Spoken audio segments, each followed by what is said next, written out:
So I don't know if this is winding back a little bit, but I was thinking about Hegel. I know.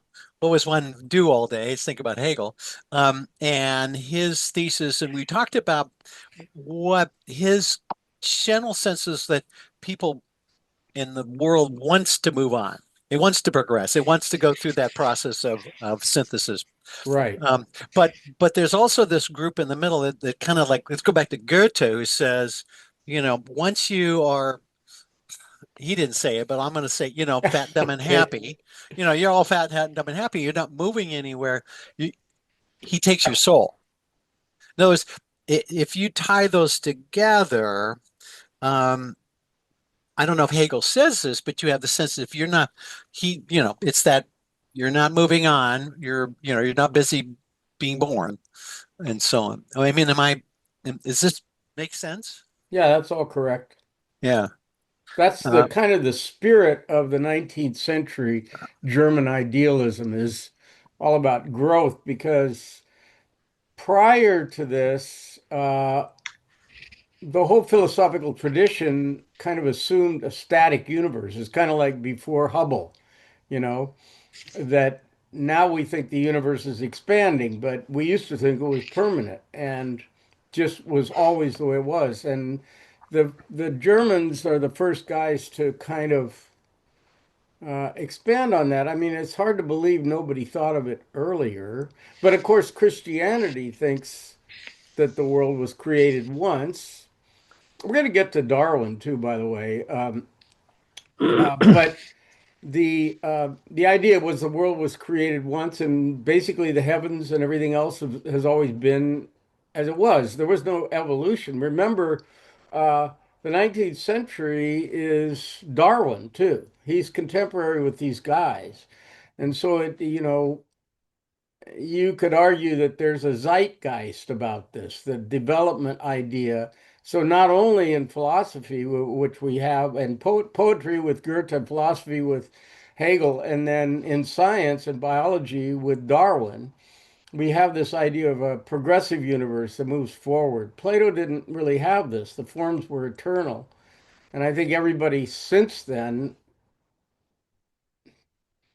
I can't think of anybody since then that explored the idea that Goethe and Hegel do. So anyway, you're right. Uh, I want to. We're going to continue with Hegel just a little bit as a transition to Marx, but I wanted to address a couple of things we mentioned last time. Barry, who's not here, mentioned a pendulum, and that's not a bad analog for what Hegel's up to. However, the pendulum goes up a notch every time. If you can imagine that it's, at the top of the fulcrum, or what do you call that? The top of the pendulum. Anyway, if you can imagine it's attached to a gear and every time it swings back and forth, it goes. So you don't, in the pendulum, the way Hegel envisages it, you don't return to the same swing. And in fact, in a pendulum, the swing gets slower and slower. I mean, not slower and slower, it stays the same, but it gets smaller and smaller. Whereas Hegel, I believe, the analog would be the pendulum swings wider and wider and rises. He doesn't use that metaphor or analogy, but I think that's apt to what he was about. I just wanted to mention that Barry brought that up last time, and you can see this in politics as well as your own life. You don't just go back and forth and back and forth. What you do is every time there's a movement or a moment in the dialectic, according to Hegel, there's some kind of progression that your mind has expanded, and as a result, the object of your mind your world has gotten bigger because your understanding of the world has gotten bigger. Okay, so that's one thing I wanted to mention. Hegel also says nothing great is ever accomplished without passion. Passion is something that is also not really part of philosophers wanted to be rational and they wanted to be kind of disinterested. But Hegel literally says you cannot stand aloof. That's his phrase from philosophical uh, progression. These questions have to be internal questions, not considered like you were doing a science experiment that you didn't want to have any prejudice or uh, influence of your own feelings about. Hegel rejects that. He says the philosophical problems have to be lived through. I'm not clear that this is different from what Socrates would say, but anyway, I I don't know. I don't usually talk about this, but in my own life, this has informed what I do. I'm not saying I lived the way I did because of Hegel, but it allows me, maybe it allows me an excuse or a way of framing my life where it doesn't look so haphazard and stupid and superficial and jack of all trades, master of none kind of guy. I was a musician growing up, but I had this feeling. I knew I was successful enough that I was getting offers in Hollywood and so forth. And I knew older musicians that had done this, and there was something uh, restrictive about that life. It's clear what you do, and uh, it's it's kind of a business, and you go up. And I wasn't attracted to it. They seemed to live narrow lives as far as I was concerned. So that's one of the reasons I wanted to go to Pomona because I had a feeling that there were bigger things, ideas that I wasn't familiar with. I knew I wasn't sophisticated. I wanted to not necessarily be sophisticated. I think the idea was I didn't want to be scammed. And I don't like being scammed by an auto mechanic, but even more, I wouldn't want to be scammed by somebody telling me that this is what life is all about and me being a sucker enough to believe it and then go ahead and live for 50 years before I realized that was a bad idea. And I really didn't want that to happen. And so part of philosophy is training yourself to spot fallacies and lapses in reason. And then after graduate school, I started playing music again. And there was a Hegelian idea in my mind. I'm not saying that because I read Hegel, I did this. I went back to music because I realized that in the same way, um, the track to become a professor was rather clear and obvious, in the same way that a musician's track was clear and obvious.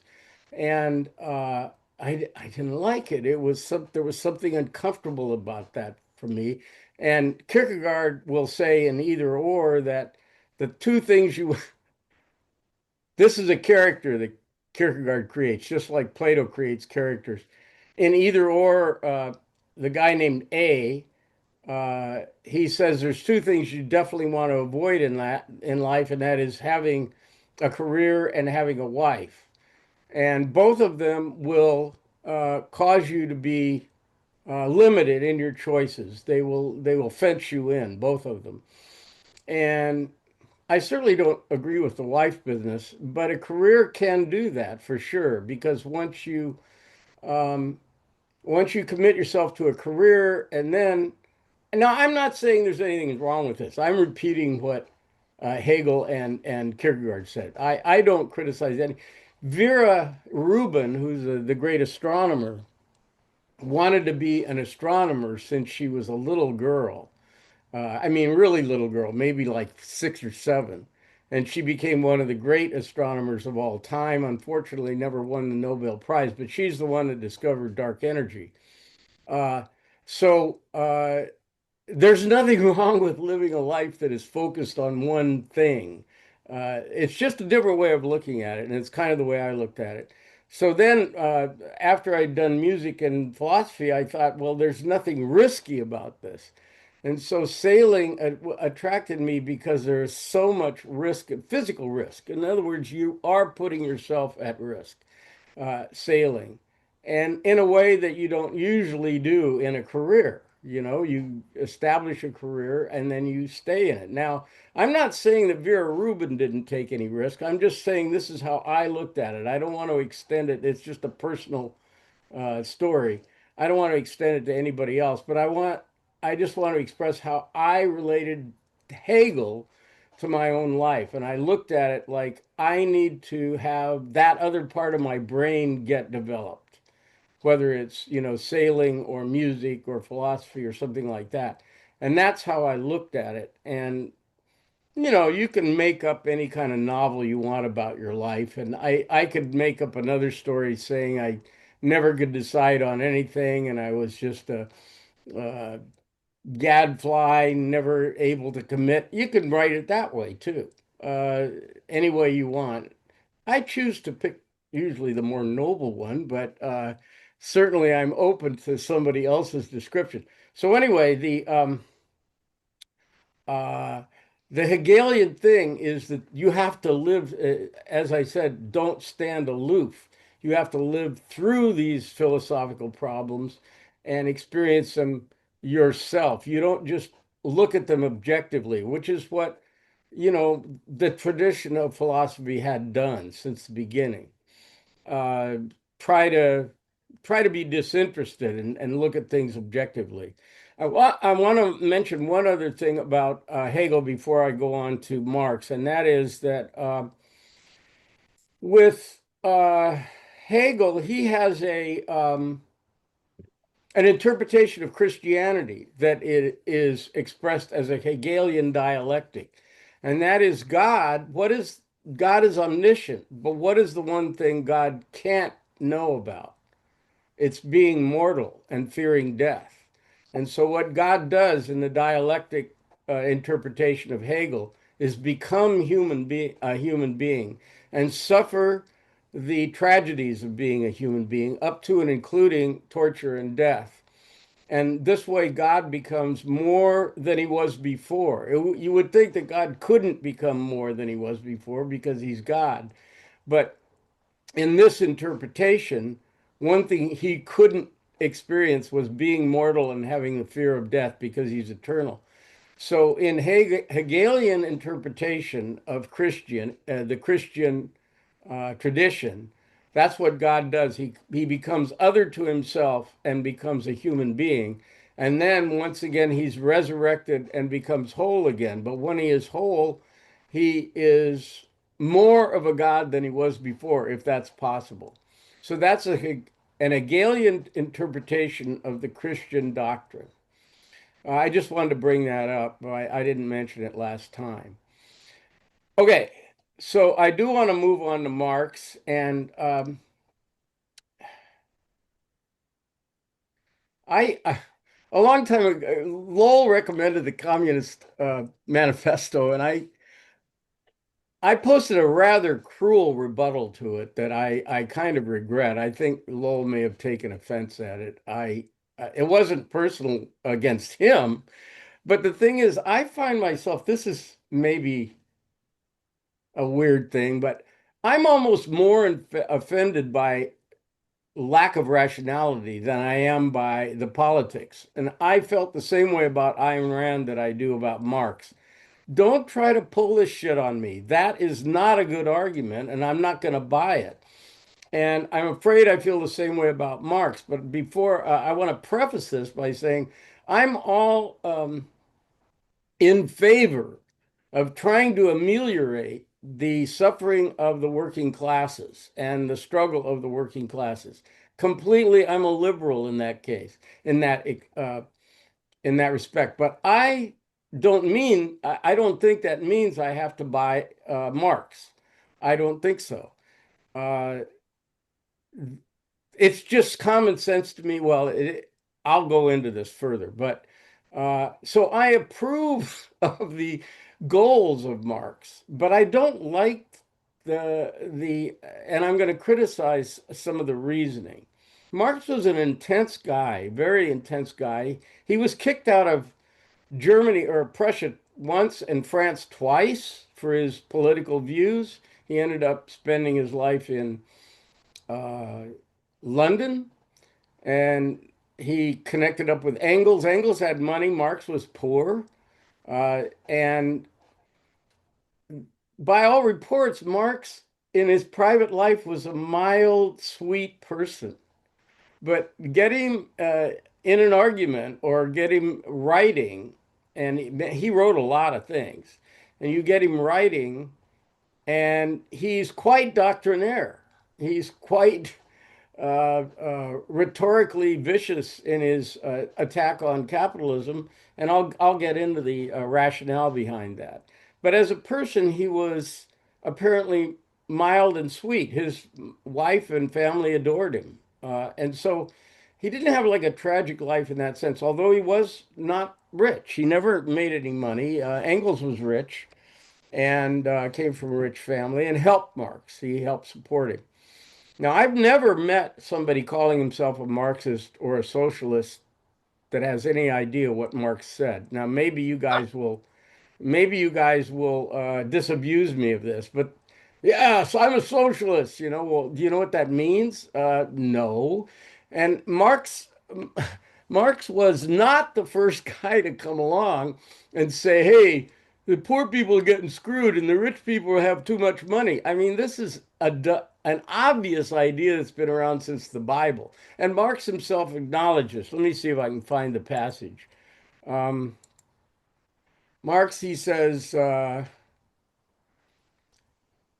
as to myself, he says, uh, no credit is due to me for discovering the existence of classes in modern society or the struggle between them. Long before me, bourgeois historians had described the historical development of this class struggle, and bourgeois economists, the economic anatomy of classes. What I did that was new was to prove that the existence of classes is only bound up with the particular historical phases in the development of production. I'll get into that. That the class struggle necessarily leads to the dictatorship of the proletariat, and that this dictatorship itself only constitutes the transition to the abolition of all classes and to a classless society. This is in a book called The 18th Brumaire of Louis Bonaparte after a coup d'etat by Louis Napoleon Bonaparte, not the original Bonaparte, his nephew, who overthrew the French Second Republic and declared himself emperor. So that was a political book he wrote, and this is what he said. So he makes it clear that he knows he isn't making this up, nor is Marx responsible for the idea of the labor theory of value, which we will get to. Uh, Abraham Lincoln believed in the labor theory of value and said so. Again, this is kind of the zeitgeist. It's what is in the air that all value comes from labor, human labor, and I'll expand on that in a minute. So the idea that Marx is just some guy who thinks people have been screwed, uh, that's just, and I've never met a Marxist that goes any further than that, or a socialist who goes any further than that. Hey, it's not fair. That's the summation of their philosophy.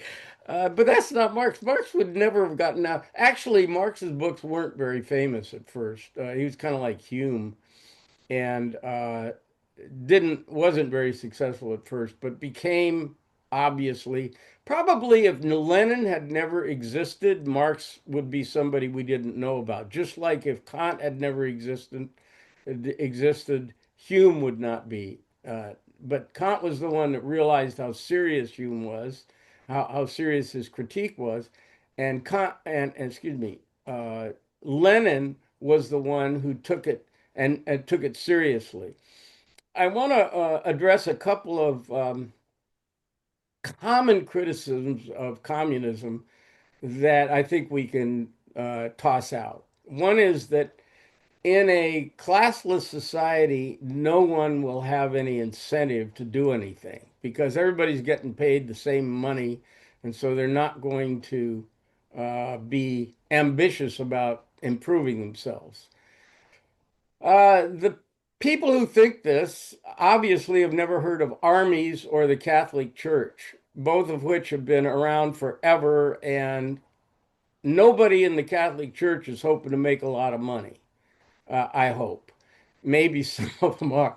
Same in the army. You're in the army now. You're not behind the plow. You're digging a ditch. You'll never get rich. You're in the army now. People in the armed services aren't trying to get rich. So, and they are motivated. So why are they motivated if it's not for money? Marx is a materialist like Hobbes. He thinks that all motivations are material motivations. And when we think they're not, that's explained by ideology, which I'll get back to. But we can look at Marx through the framework of Plato. And the three parts of the soul are, if you remember, the rational, the passionate, and the appetitive. And Marx and Hobbes reduce everything to the appetitive. Everybody is just looking out for material advantage. Hobbes and Marx really don't allow for any other kind of motivation. And in a minute, I'll talk about how they deal with that. So if you're Plato, you could say, well, wait a second, you're only considering one part of human motivation. And there's also the desire to be dutiful and be honorable. That's in the passionate part of the soul. That has nothing to do with trying to advance your material circumstances. In fact, quite the opposite. It can work against your material advantages. And then finally, the rational part of the soul. Well, Marx is kind of like Hobbes. He doesn't believe people ever act out of rationality. Uh, I guess he does, though. That's one of the problems we're going to get back to with Marx is how does he stand outside of this deterministic picture he draws of the universe and make his own appraisal of everything if everything is determined by class? We'll get back to that. Anyway, now if I'm Marx or I'm Hobbes, I can respond to Plato. And how Marx would respond to it is by saying, if people are acting out of duty, who made up the duty? Well, the duty to them was dictated by the people who control the means of production, the rich people who control the media and who control um, basically the thinking of the day is controlled by the rich.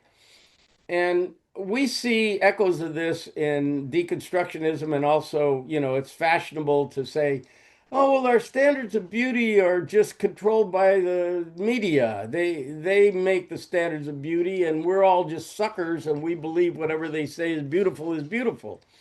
Uh, it's a pretty common way of thinking. Well, that's Marxist. It's a Marxist way of thinking that your thinking is controlled or certainly heavily influenced by the people who own the media and the people who own the money and the capitalists, the bourgeoisie, those people control the message.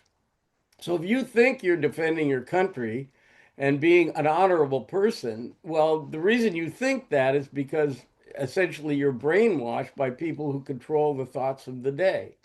So there really isn't any such thing as you freely considering the honor of what you're doing.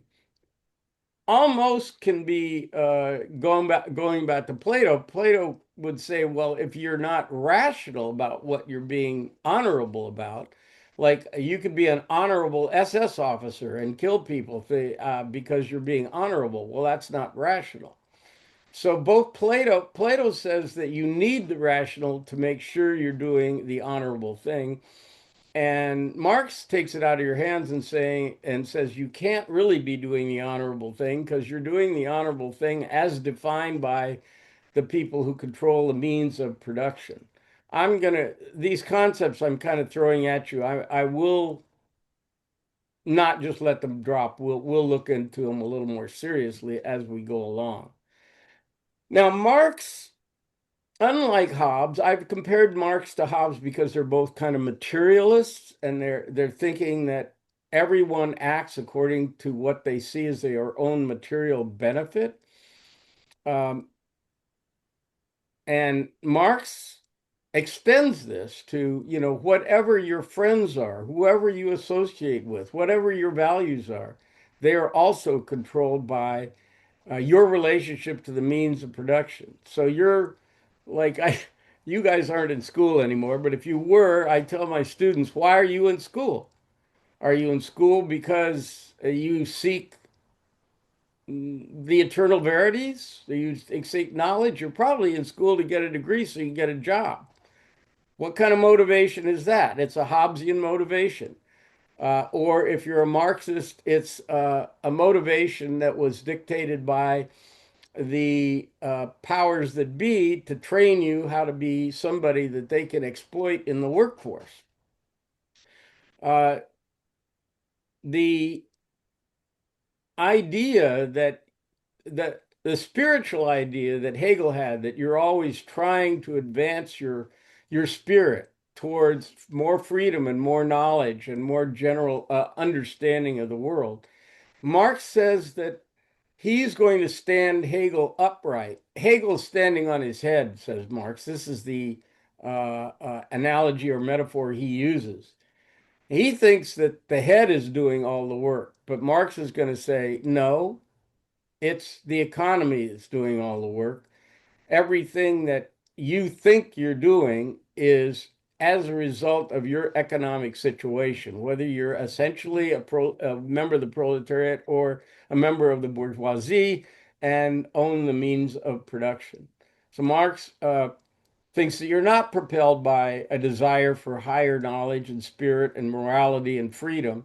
You're propelled by, just like Hobbes says, that's why he's a materialist. Your own desire for material betterment. That's what you're doing.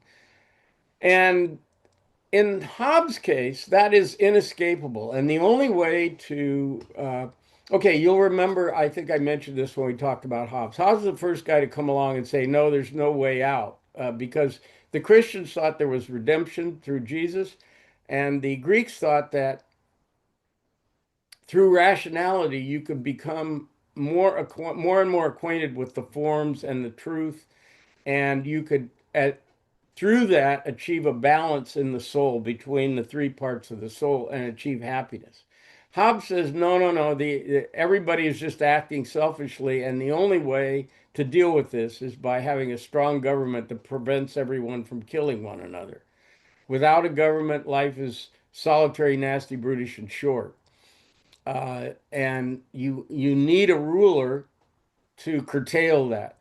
But Marx is going to revert to the idea that yes, there was a good time at once, and we'll talk about that. And we're in a middle period now, but on the horizon, there is a solution, and there is a heaven or a goal to work for that can result in happiness or fulfillment for people. Otis, do you have your hand up? No, I don't. Oh, I do not. I see a hand. That must be my cursor. Never mind. I'm being low latency, whatever. Yeah, no. Okay. All right. So Marx is going to say if we understand what's going on with the class struggle, in the end, we are going to ameliorate it. And Marx is a determinist.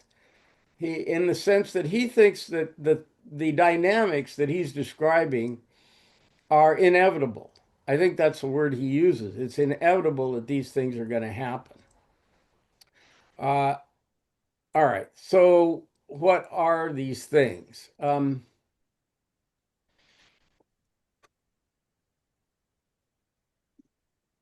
Here, let me read I said turning Hegel on his head, but here's a passage from Marx in Capital that expresses the thing I did with the standing on his head.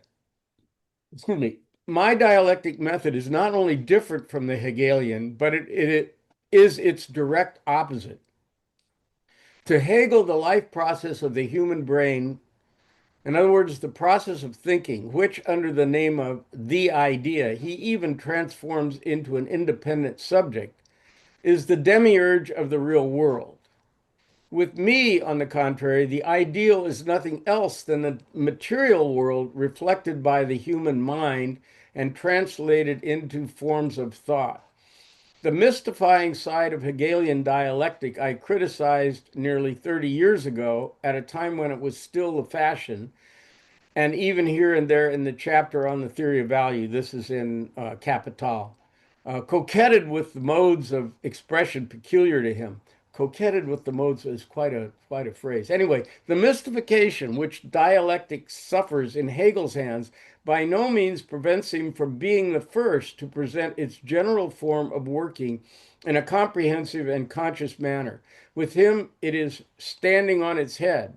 It must be turned right side up again if you would discover the rational kernel within the mystical shell. So it's not really the case that uh, he is abandoning Hegel or uh, refuting him. He's accepting the Hegelian dialectic, but he is saying that Hegel's got it wrong. The dynamic that's propelling human beings is not the spirit or the soul, it is the physical world and our relationship to the mode of production.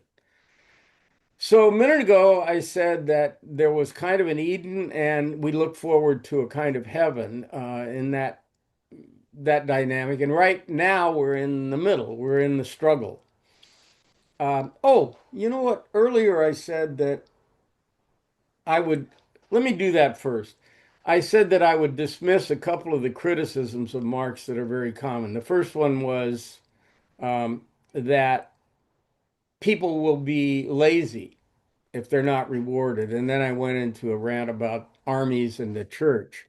So before I get back to the Eden idea, Marx, I think what has happened in America right now is it's not the workers that have gotten lazy because the workers, if you're a worker, if anybody here has ever been a worker like in a factory kind of setting or something like that, you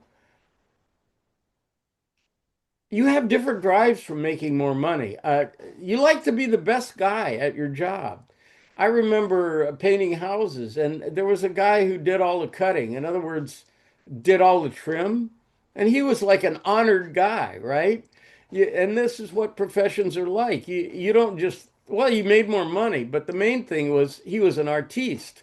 He'd come in and just whip. He wore street clothes. He never wore overalls or anything like that. He'd come in with slacks and a shirt and his brushes, and he'd whip out his brushes, and in no time he'd paint the trim like around windows and stuff like that. And people people respected that. And that's what any job is like. Have you ever had a job? There are guys who are good at it. So I don't think that just material circumstances are what people are motivated by. And if there are any people right now in America that are not motivated, it's the heads of industry. They've just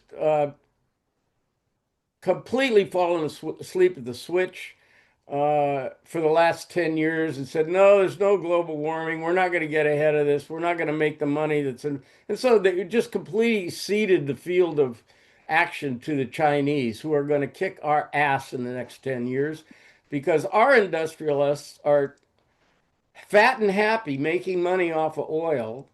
I don't want to get this devolved into politics, but it's the capitalists, the bourgeoisie, who want to retain their status quo. They don't want to advance forward. And so this dynamic that people criticize Marx for, that the workers won't work hard because they're just getting paid what everybody else is. Well, the uh, the guys who aren't working hard are the heads of industry. They're just working really hard to keep what is theirs. And to be fair, the stock market is who they answer to, and the stock market's made 40% or so by a bunch of old people with pensions. They don't want any risk taken either. So we've lost that risk that is necessary if you're going to advance. Anyway, so I don't think that's true. I don't think people will not work if they are, for the reasons I just stated. I don't think they'll not work if they aren't going to make more money. And the second criticism of Marx is that's common is that look, there's no communist society that's ever worked. Look at Russia, look at China. They both had to cave in and become capitalist countries. And not only that, all of the revolutions ended up in tyranny. And it wasn't a tyranny of the proletariat, dictatorship of the proletariat, as Marx predicted, that would be temporary and lead to a classless society. By no means. It was a dictatorship that continues to this day. Piketty lays this out clearly in Capital K. That's a comment from Doug. Piketty, by the way, mentions that uh, forever the discrepancy in wealth that we have in the United States that everybody decries right now, and I'm not saying they shouldn't. Piketty says it's always been about the same from ancient times to now. It's always now it's about the same, or not quite as bad as maybe Britain in the height of the Victorian era, the wealth discrepancy in the United States. We like to think this is a horrible thing that's never happened before, but Piketty says it's basically the way things are, if I'm not mistaken. You guys always should jump in and correct me when I'm misrepresenting things, by the way. I think you should know that by now, but if I misrepresented anything. So anyway, that now the question was communist societies never work. They're not successful. They have to either devolve into crap or they have to adopt capitalism. That's how China and Russia, not that they're not dictatorships, but they're much more capitalistic than Marx had envisaged. So now, how does Marx answer this? And the way Marx answers it would answer it. He's not here to answer it, but I believe the way he would answer it is that Marx thought that the true communist state would only emerge after a revolution, and that revolution would only happen when capitalism had reached its dialectic end. So there had to be a mass uh, conflagration because capitalism had become uh, had run up against its own contradictions. And the class struggle and the alienation between the classes had become so great that was unsustainable. There would be a revolution, and after that, there would be a dictatorship of the proletariat, and then a classless society, and the elimination of private ownership completely. That was the idea. Well, that didn't happen. Both in China and Russia, they were feudal societies before the revolutions, and it was a peasant revolt. It wasn't a communist revolt, as Marx said. So I'm not blaming Marx at all for that, and all the depredations and the horrible stuff that followed in the Russian Revolution from Stalin and the Chinese Revolution from Mao. I don't blame Marx for that because I don't think I think a proper Marxist would say, well, those weren't communist revolutions. They were peasant revolts, which have happened on and off for millennia. So I don't think Marx can be blamed for that. So those are the two things I don't think are valid criticisms of Marx. First, that everybody will be lazy, and second, that there hasn't been a good communist society. I don't hold those things against him. I think there are other things that are maybe not politically more relevant, but philosophically more problematic about Marx than those examples. Anybody want to chime in on those things? Peter,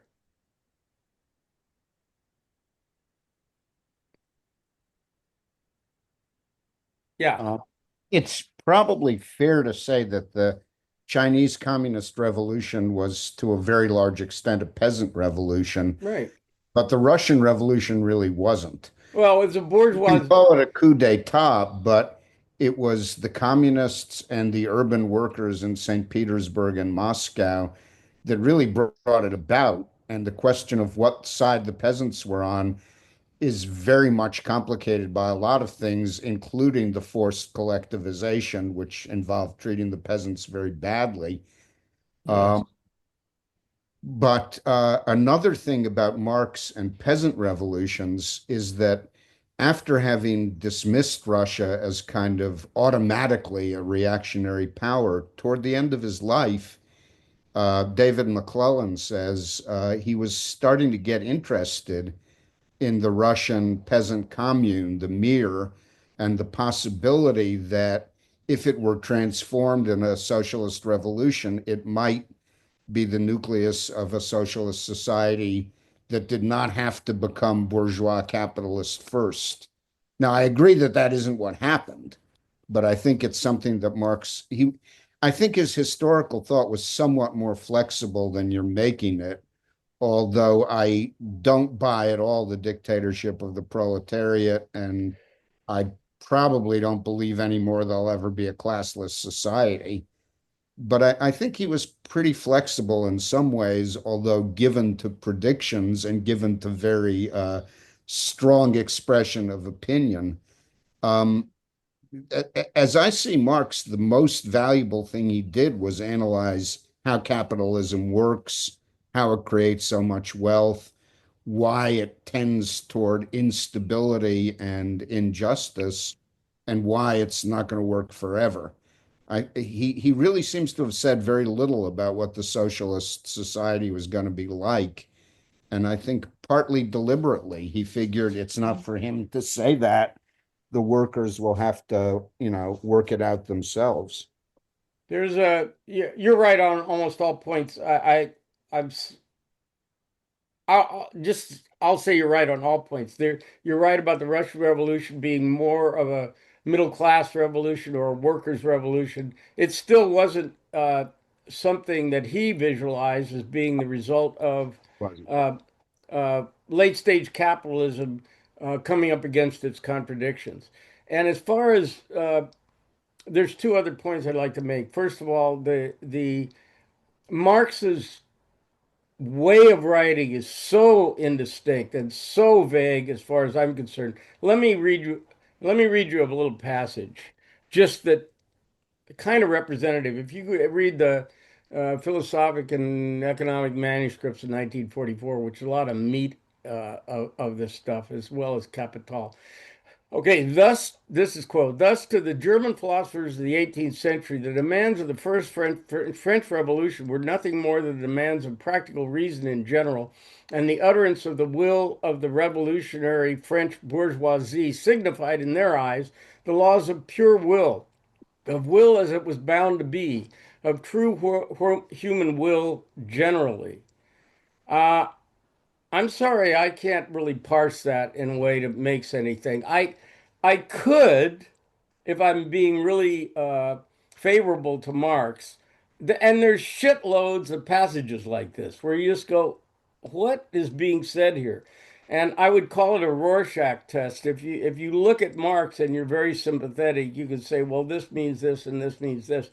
But it's too full of grandiose generalities for my taste, as far as applying it to a practical real life situation. And by the way, that's what Marx wanted to do. He spent the end of his life just spending tons of hours in the British Museum studying, and what he was trying to do was come up with empirical validation of his theories, which he never succeeded in doing. He never finished Capital um, because he thought of himself as an empirical scientist. He wasn't an ideologue, he wasn't a preacher. He thought, this is science, and I'm going to show why it's just fact. And that's what he wanted to do. And that the business about the Russian Revolution, I think that's fudging stuff a bit because he really did have this mechanism he inherited from Hegel, this framework that was the dialectic, and the dialectic would take this and this and this step. But you can look at history in about 100 different ways, and I can look at history as I just said that Piketty says that the wealth discrepancy hasn't really changed that much throughout different political systems and different economic systems.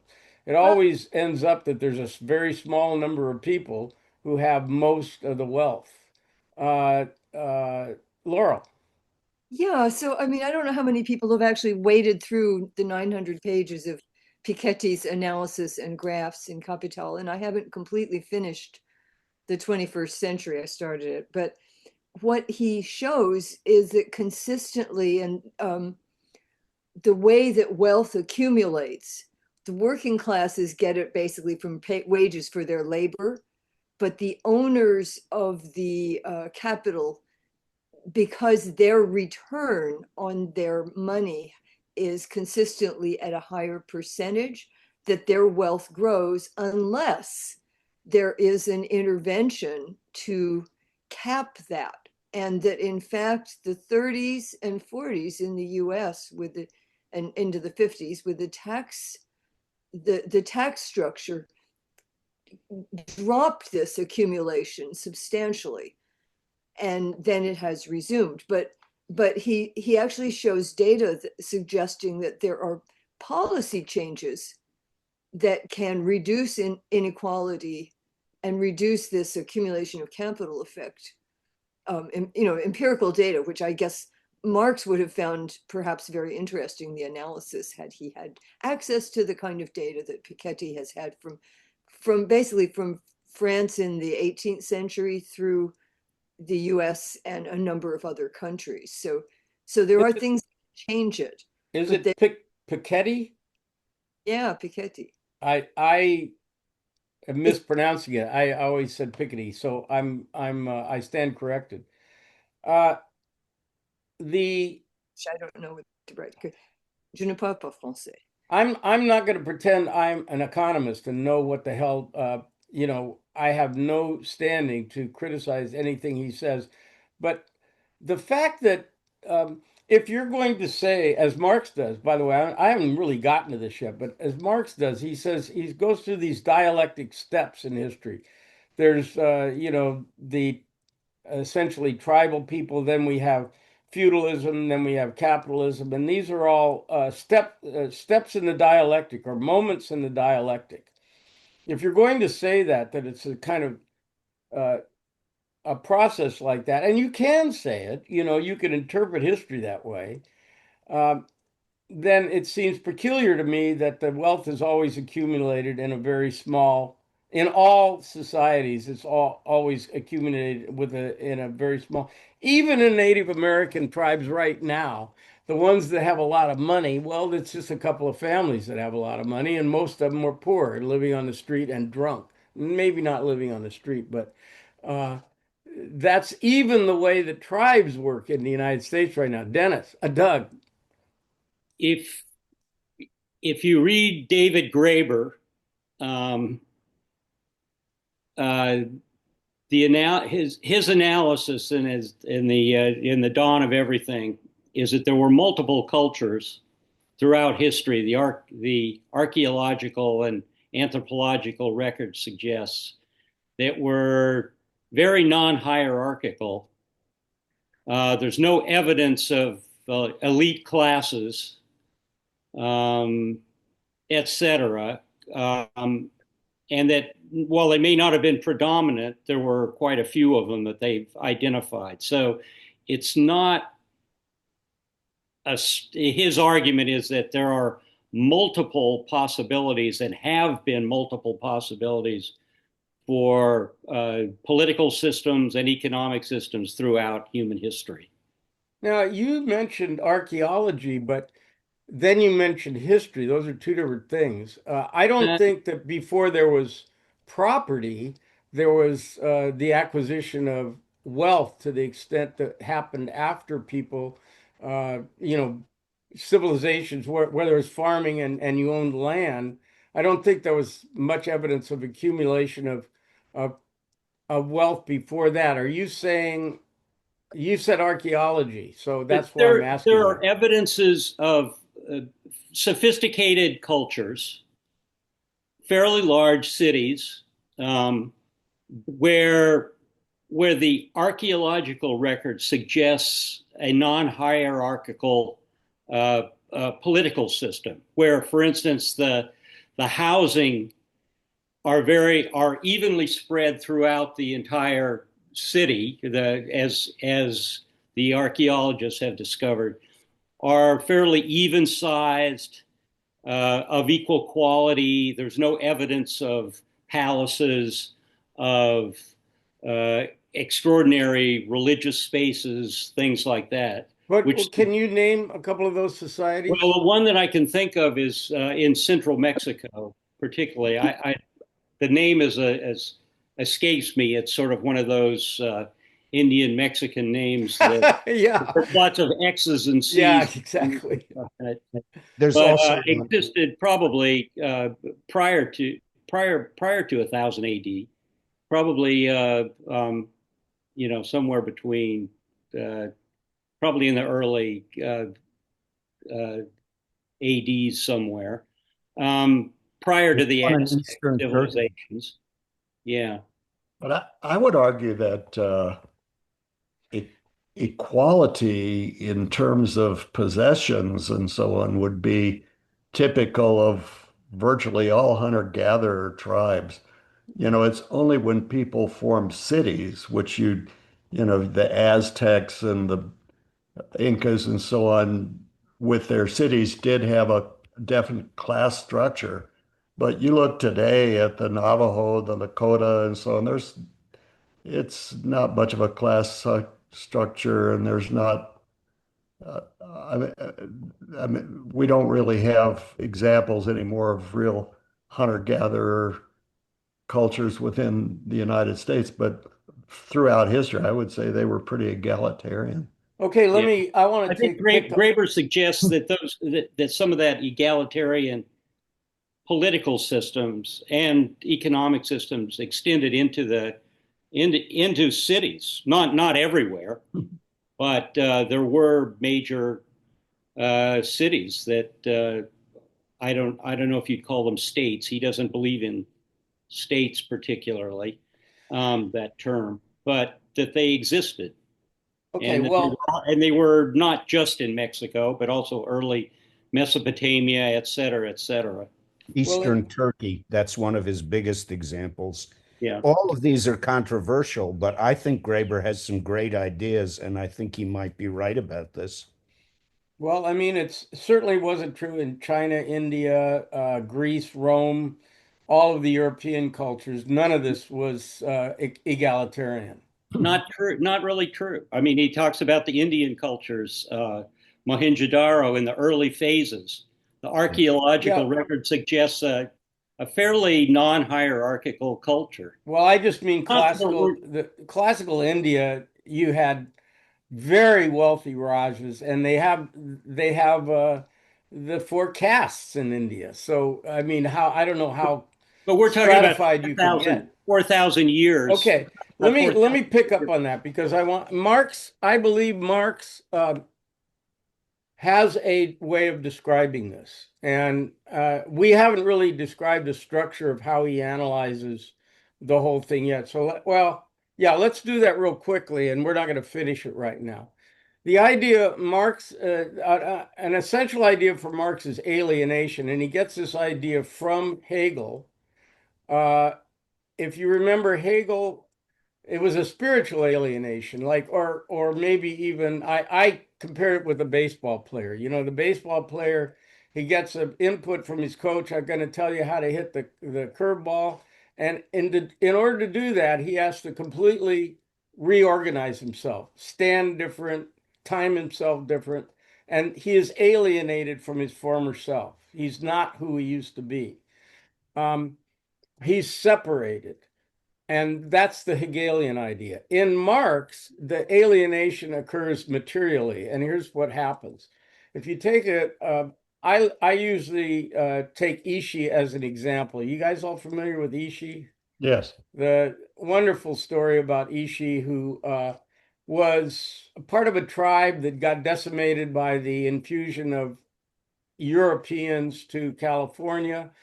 And he ended up being the only person. I found out this is not true exactly, but everybody else in his tribe slowly died from either genocide or starvation. And he was the only guy left in the woods up there above, I think above Chico is where he was, his tribe was in the hills.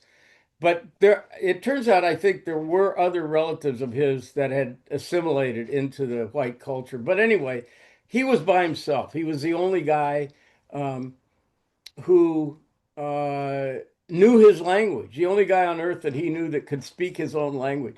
And finally, in desperation, he wandered into town and expecting to be killed more or less because white people hadn't exactly been gentle with the Indians.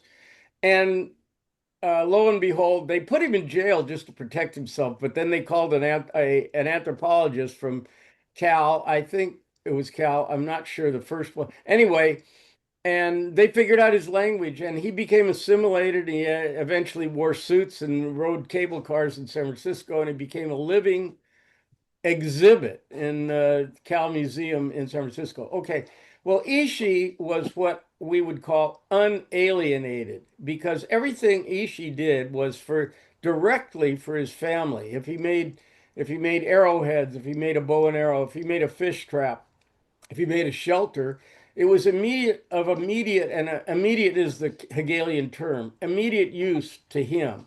It wasn't something for somebody else. It was, or at least close relatives or his tribe. It wasn't something that went off into Never Never Land. But what happens in capitalism is that people are alienated from the products of their own labor. And this is because what they're doing is selling their labor uh, to basically the highest bidder, and their labor isn't directed towards doing anything that has anything to do with their life. You could be in a factory manufacturing, I don't know, perfume or ladies' undergarments or whatever, and none of these products have anything to do with you. The only product that has anything to do with you is the hours that you're selling, and those hours are uh, the profit from those hours is scraped off by the owner of the means of production. The owner of the means of production, otherwise known as the bourgeoisie, the capitalists, what they do is they own the factory wherever you're working. They own the means of production. You don't. You don't have an investment in that. And so what they do is they make what Marx calls surplus value and what capitalists call profit. Because what you do, let's say you make, I don't know, you're making widgets and you make 10 widgets an hour, let's say. And let's say you make $1 an hour for making the 10 widgets. So essentially you're making 10 cents a widget. And the capitalist sells them for $1 a piece. So he's making $20 for your $1. And wait a second, did I do that math right? But anyway, you get the idea. If he's making 10 an hour, he's making $10 for your $1, right? And worse than that, if you get better at it so that you're making 15 widgets, you don't get paid anymore, but he does. So you get still your $1 an hour, even though you're better at what you were doing. You get only the original wage, but the owner gets $15 from you and has to pay you $1 for that much product. And not only that, the product that you're making has nothing to do with you. And Marx calls this alienation, and it is the alienation and the surplus value are the root of all problems in the world as far as Marx is concerned. He kind of reduces it to this. This is why we are alienated, because this is what we do. Now, this is that's a very, very simplified version of it. Marx and Dickens were contemporaries, and they lived in London, and they both saw what was happening with with the Industrial Revolution. They both saw the conditions, and Dickens had what he did was he told stories about it that allowed us to sympathize and empathize with the people, as Dickens himself had, who suffer from these circumstances. Marx saw it and he thought, maybe I can fix this. If I can think about why this is happening, maybe we can think of a solution for it. that wasn't the way Dickens' mind worked, but I appreciate both of them for having essentially the same impetus to see that there's something wrong here that might be remedied. So Marx says what we have to do is get rid of surplus value. Otis, you have your hand up, I see. Yeah, it just occurred to me, you know, you were talking about the master painter earlier, the trim Hmm. guy. Hmm. It's likely in today's society that somebody like that will be paid more, and it's the benefit of the bourgeoisie, the owners of the the means of production, that they'll have some kind of system to reward people who become better at their jobs. And so I think the fact that that didn't exist at the time that Hegel and Marx were writing is a unique factor, coinciding with the Industrial Revolution.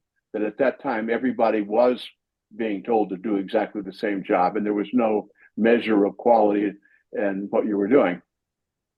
I think that's absolutely right. And I'm going to get back to that because I think some of the categories and the structures that Marx sets up are a little bit rigid compared to what actually has occurred. But then I'm sure many of you know more about this kind of thing than I do. But in any case, let me just set the basic structure of Marxism for Mm. us. So, in other words, he thinks there was an Eden, as it were. He didn't say that, but at one time, people were not alienated from the products of their own labor.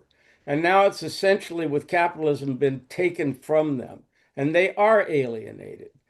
Uh, and so, how can this be remedied? Well, Marx thought it was inevitable that capitalism would lead to its own demise in a revolution. And the reason for this is that there would be, think of the dialectic again. We get the dialectic means we get separated one thing from another. And this is an unnatural state, that state of alienation. And the worse it gets, the more alienation is felt. And eventually that has to uh, be released. That tension has to be released. And he thinks it will happen in a revolution. And the reason it'll happen is because capitalism will increase the wealth of the bourgeoisie at the expense of the working class to the point where it's no longer sustainable. And at that point, there will be a revolution. After the revolution, there'll be a dictatorship of the proletariat.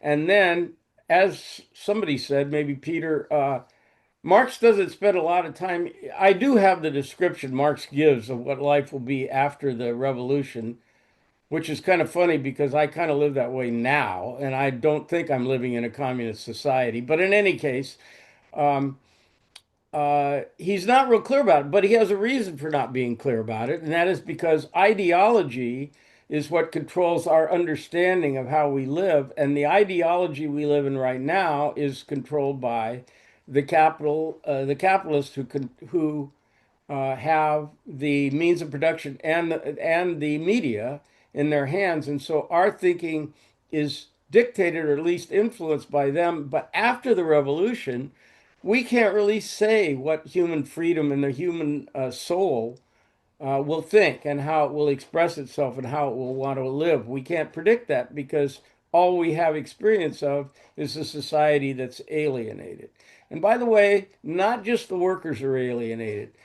Marx thought you are what you do. So both the worker and the capitalist are alienated. The worker because he's not connected to the product he's making emotionally or physically in his life, but the capitalist because he's not making anything. And if you are what you do and you don't do anything, what does that make you? You don't make anything.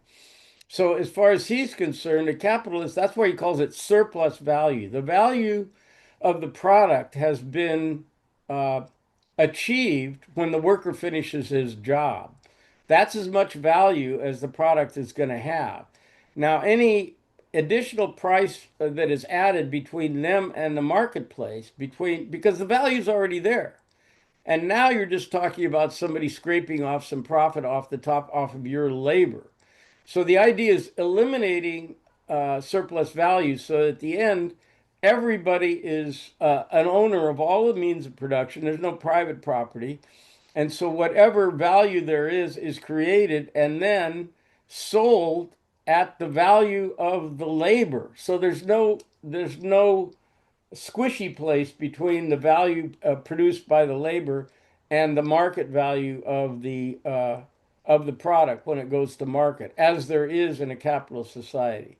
There's that slush fund that the capitalist picks up. And so that's basically the structure of how Marx understands things. Anybody want to correct me on this? I don't want to correct you, but I just want to say that that idea of alienation from labor has had a real impact on me professionally and in my own thinking. And there was a critique of American educational system as being factory model, in which you have all these kids following the commands of their teachers, and everybody's working on the same worksheet at the same time. And the critique is doesn't acknowledge the individual personalities and interests of these children, and it's kind of preparing them for a routine job where they don't control their own work, their own products, imagining factory labor, you have a factory type school. And I began to critique that in my own writing. And I had a co-author said, you must not, quote, cite Marx in this critique. You will be blackmailed, and this will have no influence, if you're going to cite Marx on this concept. But I think one of the big ironies is that when this kind of thing is taken to scale, where you have large factories. It doesn't matter, it turns out, whether you're doing it in the Soviet Union, where they're trying to motivate you to make the goals of the 5-year plan, or whether you're working on an assembly line for Chrysler Motor Company and your job is to put in the axles as when the thing comes to you on the computer. It's not any more personalized. I mean, the problem of alienation ultimately exists within any communist system just because of the fact that when you do things at such scale with such manufacturing techniques, individual expression and the meaningful quality of work sort of is so compromised in either situation. But, it occurs to me that all of us right now have managed to avoid that a lot. I mean, when you described your own life trajectory, Tony, and starting with music and going to philosophy and going to sailing, I mean, you were engaging things that you had chosen to engage in because they were personally meaningful to you and fit with your sense of who you are as an individual. And, I think that anybody who's in the arts or, a professor at a university, I have had such autonomy in my life. I've never done really anything I didn't want to do. Uh, uh, and got paid a lot for doing the things that I thought were fun. Uh, And so it's possible to do it, but I think, maybe increasingly difficult. I don't know, for I, as Alan, that was wonderful. I've been so fortunate. I guess many of us have. In my life, I think the thing I always wanted to avoid was alienation, and I was able to do it. Now, in my case, it involved, say 20 years of poverty, but that didn't bother me. Because what I did was meaningful to me. I didn't really care. But you're right. I think we can manage that. What you said at first was that you can be alienated in a communist society. I think you could. There are lots of one of the things about alienation that's a problem is that essentially a psychological state. And I worked in a warehouse one time, and my immediate boss was a Mexican guy who didn't speak English. Everything he did was an art, even though he was doing menial tasks. If he lifted a sack of something, he did it with such grace, like a ballet dancer. He was completely in tune with his environment. And you could just see that, and he didn't feel alienated. I'm quite certain that would be not a term he'd use. So I think the term alienation, we understand what Marx is saying, obviously. But the term alienation has a broader application than just economic. Uh, somebody else, Bill wanted to know how Marx is going to talk about the LPGA or the PGA. I don't know what to say about that. LPGA. Bill, can't hear you. No. Does he know I'm talking to him? Bill Juiced? Yeah, I'm having trouble with my mute Okay. device. Okay. Oh, I don't know. I was just thinking about Scotty Scheffler's comments after winning the Open Championship and um, uh, thinking about who it is that's actually the owners of that business and what business is he in? He's talking about when he's 2 and 3 years old, he wanted to be a professional golfer, and he's just following his bliss. And here he is, the greatest guy, the greatest golfer in the world now. I I don't know how Marx would complain. I just heard Charles Barkley say something very similar about his life and how blessed he is. Charles Barkley, not known necessarily for very Pollyanna kind of comments. Doug, I was, as a sidebar to Alan's comment about Marx and academia. I think Crow was denied tenure at Princeton, mm, at least partially because he was considered a Marxist art historian. Um, guess he you know, showed them. yeah. He subsequently became probably the most important art historian of our generation, but I, that was a problem at the time. I'm not so sure that that would be obviated by having a communist, a classless society. I'm getting ahead of myself, but I think people, I'm more cynical than Marx was. I think people, even if everybody had exactly the same income, they'd think of ways to think of others as less than them. I think that's pretty generally the case. You don't have to have uh, a lot more money to think somebody else is disgusting. Just they that issue of the academia and Marx. I'm wondering.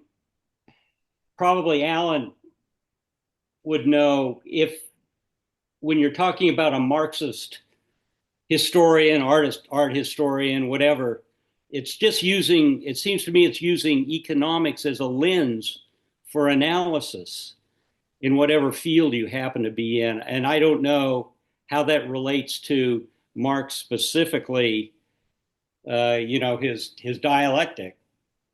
Well, you can use his dialectic. What I think I mentioned this a couple of times ago. I look at all these things. I say all these things: Hobbes, Marx, Freud, Hegel, and and the existentialists. I look at them as narratives, and the Christians. You can look through. Use the word lens. I think that's a good term for it. You can look at everything that happens in your own life or in history through different lenses. Not one of those lenses is probably not the be all and end all. And so it's legit to do what Marx does. Whether it's going to resolve all of humanity's problems is a different issue. Did somebody else have their hand up or want to jump in? Meredith. Yes. How would Marx think about the Fed? It seems to me that the most recent crash we had, the crash we had in the 20s, was solved by FDR and World War II. The crash that we had in the late 80s was largely, I think, solved by the Fed. And the Fed is a quasi-governmental institution that has a lot of power over the money supply and over how our whole economy works. And I think it's outside capitalism in a way. I think the 2008 thing, I think Obama's whatever $900 billion pumped into the economy had a lot to do with saving a lot of jobs too, Meredith. But But the $9 billion were pumped in mainly to save the big capitalists. A lot Yeah. of workers got screwed. I just think there's a lot of truth to what Marx says, specifically about capitalism, as opposed to other hierarchical systems that are unfair in terms of the distribution of wealth, that capitalism can't stop. Profits have to keep increasing. If you just sit on your hands, as Tony said, the American capitalists have been doing for 10 years, somebody else will step in and, take over and innovate and accumulate more wealth. That this is a problem in terms of people's freedom, people's chance for a materially decent life. And it's also a problem, and there are apparently hints of this in Marx and Engels with what's happening to the natural world. Engels, in some late essay, says we should not congratulate ourselves too much on account of our victories over nature. Every such victory is a temporary victory for which nature takes its revenge on us. And And I think there's a quality of the capitalist system that is unable, finally. I mean, I respect Franklin Roosevelt and I agree with what I think Meredith said about it, how in the 30s or Laurel said, the 30s and 40s and 50s, things were different, but they weren't altogether different. And, the Marxist argument on capitalism, which I think is in many ways very convincing, is not that everybody's selfish or that everybody's completely corrupted, but that the tendency is for things to get bigger and bigger, more and more wealth to accumulate, and it to be more and more unequally distributed. And, unfortunately, I think Marx had too great faith in the proletarians as proletarians. They didn't do what he thought they were going to do. But there uh, is so still the same. how do you feel China fits into that analysis?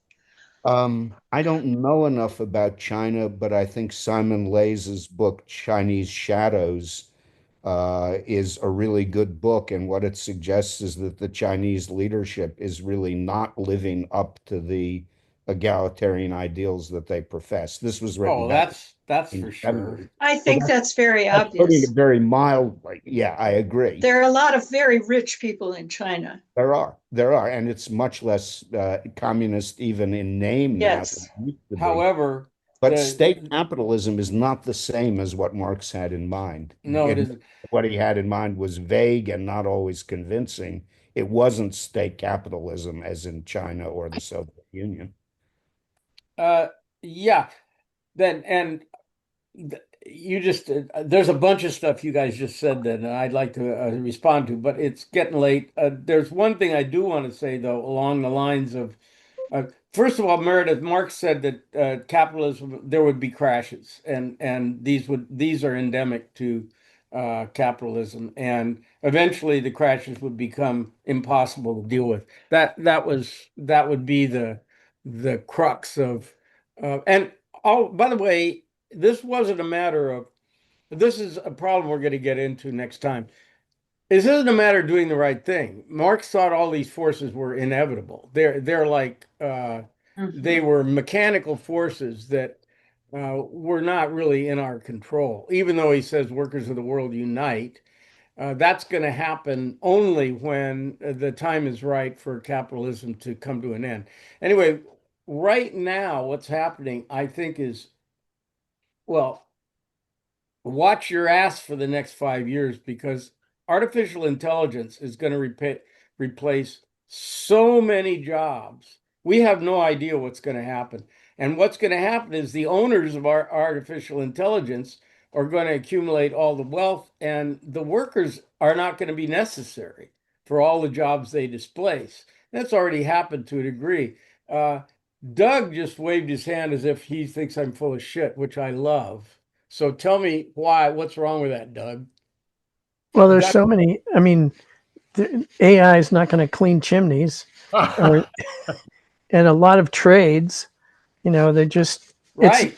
Those are the guys I that's mean, the, assembly line workers, yeah, assembly line workers, they're going to be hard pressed, well, but and maybe it's also anybody that does graphic arts, anybody that does technical mm, writing, anybody that does advertising copy. I mean, you could just tell AI to do. They'll do 20 of your ads in the next 5 minutes, and all those 10 guys who were writing ad copy for you can go bye bye. It would, I, Uh, I think it's going to it would write seem, a best-selling novel within the next 5 years. that would be good. but it Or Oh, would seem to be bad. self-limiting. It would seem to be AI would seem to be self-limiting economically because somebody's got to be doing something that they get paid for in order to afford the services provided by that AI. there you go. Well, I, Musk sees this coming and thinks there has to be universal basic income, just like Yang, and that's not going to happen with a Republican administration. That's for damn sure. Otis, you've had your hand yeah, up. I just want to point out this could be actually the dawn of true communism. That the AI Yeah. becomes angry because people are getting rich and the AI is not benefiting, and that's the tipping point. Oh boy, yeah. How many pies can the AI eat a day? What I was that? What was that movie in the '70s where there was a Russian supercomputer and an American supercomputer, and they I didn't somehow see that. connected up, and they ended up controlling everything because they controlled all the weaponry and everything, and they just ended up telling everybody what to do. Oh God, what was that movie? Not I the didn't. $1 billion brain. It's something else. The only one I think of is Forbidden Planet. Uh, That's yeah. Then I had nightmares for weeks. um, Terminator. Yeah. So uh, it's late, guys. This has really been wonderful. I'm going to have some critical things to say about Marx. I mean, I've already had some critical things to say about him, and bless his heart, I don't have any antagonism towards Marx, but I think he has some holes that I want to discuss next time, and they aren't political holes like the ones we've just been discussing or economic holes. They're philosophical ones, and I want to bring those up next time. But until then, I bid you adieu, unless there's anybody who wants further input. All right, we'll see you on Thursday.